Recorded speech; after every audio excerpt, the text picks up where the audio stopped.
was starving, hiding in the bush, or with armed groups. 2 in 3 children in the Central African Republic need aid. According to the United Nations, surging violence, attacks on humanitarians, and finding shortages are raising the specter of famine. The UN Children's Agency said on Friday that practically every child needs protection from armed groups who have expanded their control to 4/5 of the country. Every 4th child has fled their home, and thousands of soldiers or sex slaves in armed groups. Fighting has uprooted more than 1 million people, 2.9 million of the 4.6 million population in need of aid. With the risk of famine in a few years, people cannot return to their fields. Central African Republic is one of the most dangerous countries in the world for aid workers, with attacks more than quadrupling since 2017 to almost 300 up to mid-September. The Central African Republic is quite possibly the most neglected crisis in the world. It is happening in the poorest, least developed country, and humanitarian workers are in one of the most dangerous places. Children's conditions are desperate. Well, our Central African Republic has been in chaos since 2013, when mainly Muslim Seleka rebels ousted the president, provoking a backlash from Christian anti-Balaka militias. For insight on the situation in CR, I'm joined by Eugene Pehoua-Palema, President of the Central African Community Council. Eugene, welcome back to Africa 54 after such a long time. Thank you. I thought when you come back next, there will be peace and harmony in the Central African Republic. What has been going on? I mean, you know, remember years ago, the same problem still remaining. The security level did never really change. We organized an election even if we didn't have security. So this is the backlash. Unfortunately, the people that used to live from agricultural income, they don't have that. They don't grow crops, food, so they have to run away from their home. And definitely that caused the crisis that you see today. The government doesn't have troops, so they were depending on UN troops. Unfortunately, UN troops' rule of engagement is different.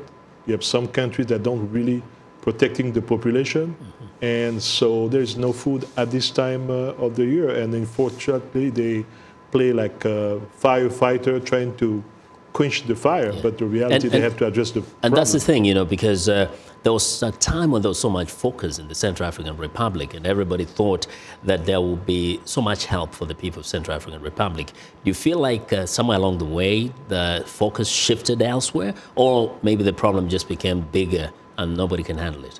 No, I think the help is there, but maybe where they put the money is not the right place, because, you know, when UN people come in the country, it looks like most of the money is used to pay people that work over there. But they don't address the real problem. The problem is security.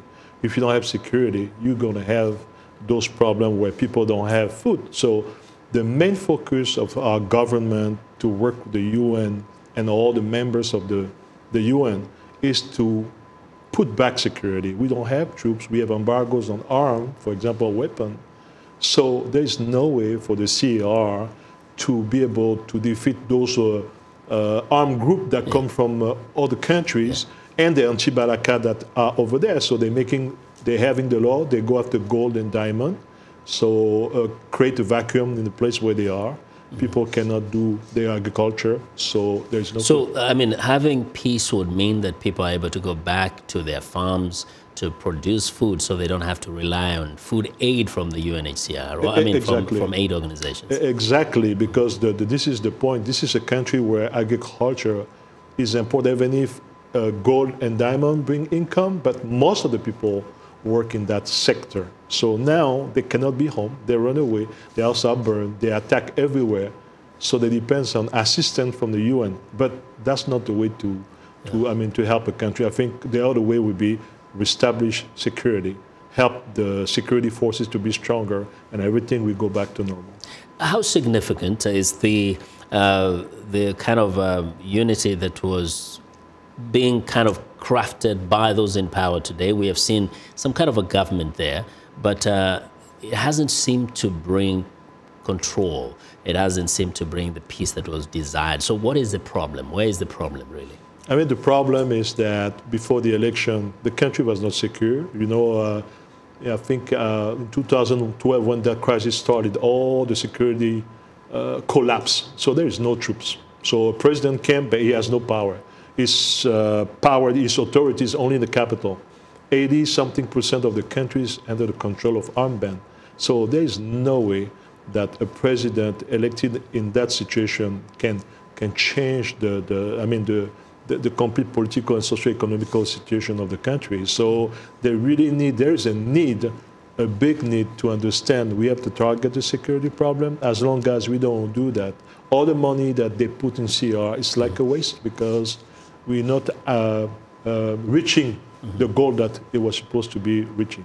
Wow. We hope somebody is listening. Thank you very much, Eugene. Thank you, Vincent, for Appreciate having me. Very much.